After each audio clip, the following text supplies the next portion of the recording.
Hey guys, it's Mike Chen. I'm here in Manila, and this is the first time I've ever been to a Chinatown outside of the US. And here where I'm standing right now is the oldest Chinatown in the world. It's known as Binondo, and it has a history of over 400 years. So during the Ming Dynasty in China, Chinese Christians started migrating to this country, and they've been here ever since. So over the centuries, Chinese cuisine met Filipino cuisine. They got together, they got married, they had a little bunch of fusion babies. Now there are some places I want to specifically visit, but my general attitude today is whatever looks good, we're gonna eat it. And all that starts right here at the famous Carvajal Alley.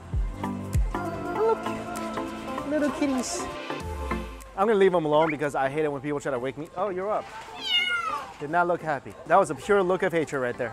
Let's go. Actually, across the street, I saw this guy cooking some kind of barbecue skewer. That looks good. Can I buy one? Yeah, over there. Over there? They're selling over there? Yeah, okay. All right, thank you. Very delicious? Yeah. All right, one please. What's the sauce? Vinegar. Vinegar with onion? This country, they put vinegar on everything, and I just love them for that. Dipping sauce is vinegar and garlic, onion and pepper and chili. First bite of the day. Oh, all right. It tastes like a really fatty cha shao, nicely charred. Look at this. This is just like fat right here.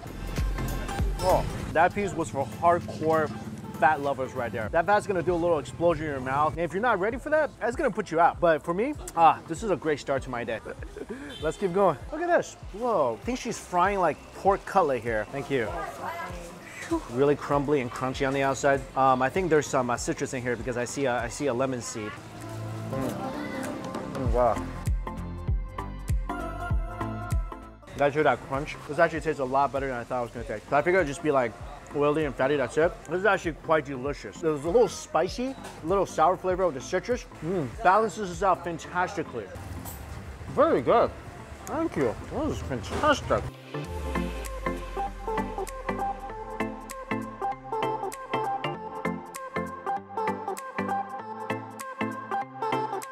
Ooh, that was like niangao, sticky rice cake. This smells sweet, a little coconut flavor. Oh, this is interesting. So it's a sweet, sticky rice cake with, I think, bits of pork on top. So a little savory. It's quite delicious. A lot of coconut flavor in here. But this thing is super substantial. I mean, eat a couple of these, you're gonna be full. Kind of addictive though. After a few bites, you can't really put it down. Again, a lot of stalls selling all sorts of food. I see a bunch of noodles, of course, ton of pork, spring rolls. All right, inside this alley, there's a place I really wanted to go to. Here it is, quick snack. Let's go get a quick snack. So apparently by a quick snack, I mean 6 full-on dishes. But hey, you know what? That's okay. I'm excited. I'm on vacation. Let's eat. I'm really excited about this. This is the kuchea. This is one of their best sellers here. It looks kind of like a pot pie or a curry puff or like a Chinese empanada. Let's just break one of these bad boys open. As soon as the knife went in, I could feel how incredibly flaky the outside pastry is. Oh, look how juicy this thing is. I mean, it's stuffed to the rim with veggies and pork. Look at this flaky crust. Oh, you're gonna love this. I'm tasting a lot of radish. Pieces of pork, tofu. It's a little sweet, a little savory. Extremely satisfying. The sweetness comes from the inside, from the radish, also from the puff pastry itself. And they got this interesting hot sauce here, set to dip it in this. I love this hot sauce. Ooh, a little sour, a little sweet, really spicy. I want to get you these this little tenderloin with onions. I mean, I don't know if this is a traditional Filipino cuisine or not, but hey, I see steak, I get it. Check out this massive lumpia. This is the grandfather of all lumpias. It's such a beautifully delicate crepe on the outside. See some eggs, some cilantro, carrots, tofu. Wow, it's different from the one other lumpia I had. That was good. This is sensational. This is fantastic. The cilantro brings out the freshness of the spring roll. I love how much filling is in here. It's literally 99% filling and 1% crepe. I love the tofu, the sweetness from the carrots, a little crunch from the cabbage. Best thing I ate in this restaurant so far. Wow, this is good. I'm just gonna, since I have it, I'm just gonna put a piece of steak on there. Everything needs a little more steak, There's no wrong way to eat this lumpia. There is not. You need this in your life. You do. Next, I want to get to this pancake. Typically, I'm not a big fan of oyster pancakes because I feel like in Taiwan it's a little too slimy for me. But they said I gotta try this pancake here. Stop everything. Can we hang on one second? I got it. I gotta take another bite of this.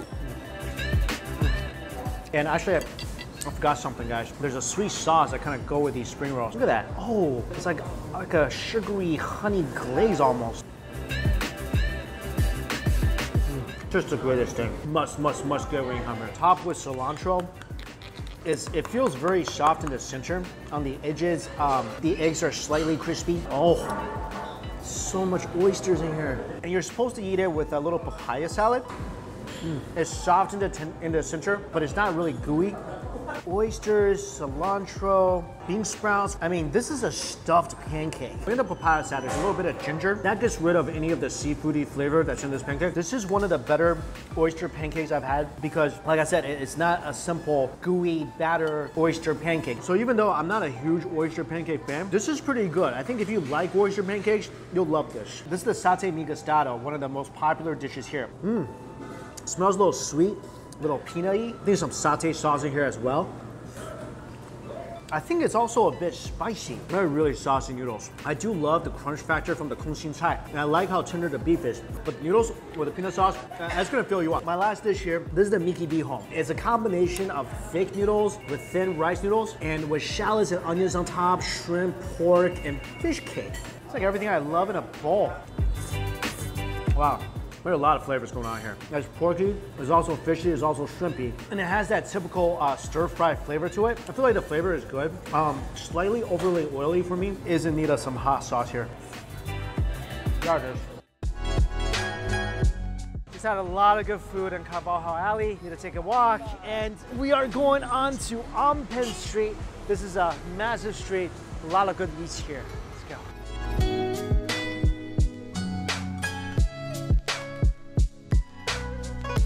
First stop on the street, we're gonna stop for something sweet. Salted egg yolk bun, and they are made famous right here at Inbitin. Look at this. Tons of bakery items.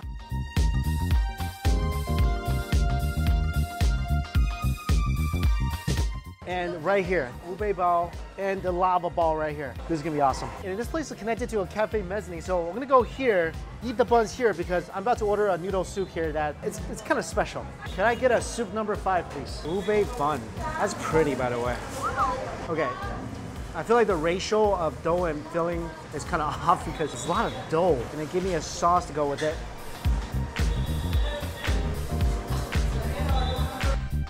That's really interesting. The sauce is sweet. The bun, although the outside layer looks really thick, it's actually quite fluffy and nice. The dough on the inside is not all that spicy. I almost like the dough itself better than the filling. Look at how fluffy this is. Thank you. My soup is here, but before we get into that, salted egg bun. Oh yeah. It's a lot runnier and thinner than the salted egg buns in the US. It's a lot eggier as well. That's just lovely. This is fantastic. Eat this with some tea, that's gonna make you all sorts of happy. Right next to where I got the buns is Tranqi. This is also a really popular place, and they're known for a couple of things. First is this, basically just fried rice. And this right here, this is kikiam, pork with veggies wrapped in a tofu skin. It's steamed and then deep fried, so you get that nice crunchy layer on the outside. See that? Beautiful, thin, crunchy skin. And finally, the infamous soup number 5. I had this soup once before in Bangkok. My friend Mark introduced me to it. There's no good way to say this. It's made from cow's private parts, and that's not all that's in here. I also see chicken feet, some organ meat, some stomach. Wait, which part is the penis? I think it's this. I just need to know what I'm eating. Can I ask you? This? Yeah? Okay, not this, right? Wow, this looks intense. Thank you. We're gonna get to this. First, let's try the kikiam because this looks delicious. It's almost like a fried sausage. You see all that meat in there? They serve this with some radish and carrots. It's basically a sausage in a tofu wrap. I love the tofu wrapper because it actually has a lot of good tofu flavor here. The sausage is salty, the sauce is sweet. Nice balance. This is really good. Okay, let's try this thing out. Soup number 5. I might be kind of ignorant here. Why did they call it number 5? As you can see, this soup is incredibly oily. Wow. as like drinking fat. If you give this thing a wick and treat it like a candle, it's gonna burn for a week. It tastes really beefy, and it looks like there's some chicken element here as well. I think this is also part of it. I mean, I've never seen one in real life, so I'm not sure. Let's just try this. I think that was part of it as well. It tastes like a softer tendon, really, really tender. I don't know how I feel about it. I mean, I don't feel too good about it. I don't love it. Anyway, let's get to this.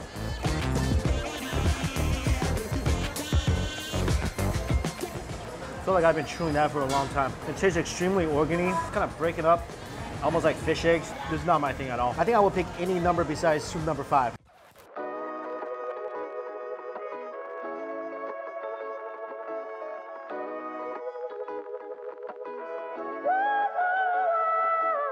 This place I've been looking forward to. I am at Masuki, and they supposedly have a great bowl of egg noodles and broth. This place is known for a couple of things. One is the mami. Meet your mommy, right here. It's essentially just noodles in broth. I think this is chicken broth. The meat is a combination of chicken and pork. And the noodles, these are hand-pulled noodles right here. When you get a bowl of noodles, you also have to get this steamed bun. But first, let's get to the noodles. Right away, as I'm like kind of scooping this with my chopsticks, I could tell it's freshly made. This thing's got an awesome chew. Wow. Absolutely love the texture of these noodles. I feel like the broth itself is a tad boring. I mean, it's got good flavor, but it's a bit one-dimensional. Inside the soup. Okay. This makes more sense. Like, people are telling me I gotta put this like a sweet, oh, it's like a tianmianjiang, sweet flour paste. Also, they're telling me to put some white pepper in here. White pepper is fantastic in any type of broth. And I'm gonna add a little vinegar. Maybe some spices too. All right, I like this hot sauce. I feel like this really doesn't belong too much in soup. The best part of this dish, I really think, is the noodles themselves. The broth, even with the different sauces, is a little monotone. It's not bad. It's just not very interesting either. Let's check out this steamed bun. Wow, look at that. A lot of barbecue pork inside. This actually looks really interesting. This is good. It tastes like a cha shao bao. The meat here is almost like pork floss. It's sweet. The meat's got a good ratio of lean and fat. Well, I love the pillowy dough here. I'm gonna dip it in that broth. I feel like this is a good compliment to the broth because pork here, it's got that nice flavor the broth is sort of missing. Now, of course, that's just my own opinion. You don't have to agree with me. I'm sure a lot of people love this place, but for me, it just really didn't do it.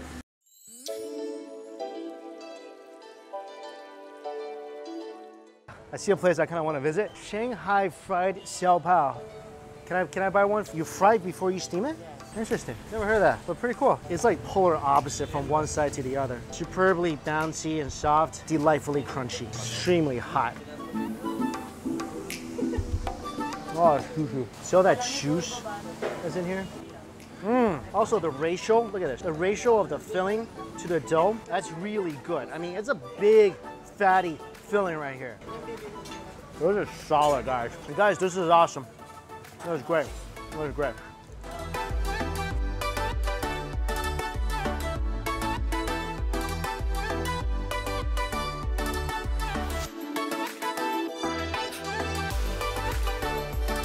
I'm at the Onpin Manosa restaurant, one of the oldest restaurants here in Chinatown, and they are known for this, a maki. And this is a type of pork soup, extremely thick.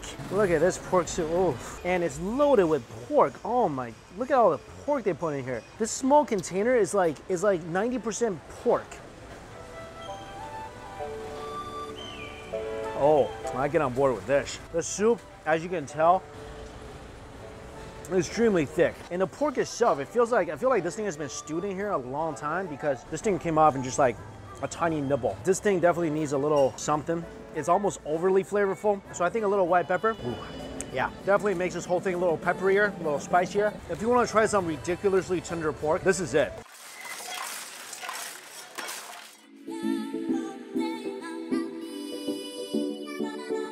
I never say no to a pineapple. Oh, I needed that. All right, I had a lot of food today, a lot of pork, a lot of beef, a lot of chicken. My final place, I heard that this is awesome. 60-year-old restaurant that serves a lot of fried chicken. I am at Sincerity's restaurant, and this place, like I mentioned before, is known for its fried chicken as well as its oyster pancakes. This is the second time in a day I'm having oyster pancakes. This didn't even happen in Taiwan. And looking at this pancake right now, besides the fact that there's cilantro and sprouts like the pancake before, this pancake is loaded even more with oysters. I mean, oysters are literally spilling out of this pancake. I thought my last pancake had a lot of oysters. This is the most oyster per pancake capita I've ever seen. And my fried chicken has just arrived. Look at this lovely pairing. Fried chicken and oyster pancakes. Just like I mentioned before, personally, I'm not a big fan of oyster pancakes, but if you like oysters, this is really gonna satisfy you. Tastes really good, some hot sauce. This pancake is a lot gooier than the one I had before. I think I like this version better. Not only is there more oysters, it's got a bunch of different textures to it. And this is the famous fried chicken. Very crispy, extremely hot. Wow. First of all, love that it's freshly fried. Batter skin, extremely crispy. And you can see there's a lot of Chinese seasoning in here. Just look at that. Whew. This is so hot, by the way. You can definitely tell this is the Chinese version of fried chicken. A little hot sauce. And there's like a great aroma. You the owner? You want to be on my show? Oh, I didn't realize that's the owner right behind me. Oh, hey, thanks for the fried chicken.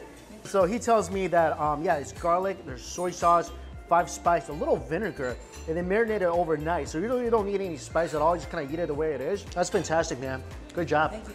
Yeah, one of my favorite parts of a chicken, I feel like the most flavorful part, is the wing. So you keep those recipe for 60 years, same recipe. Nice. Hey.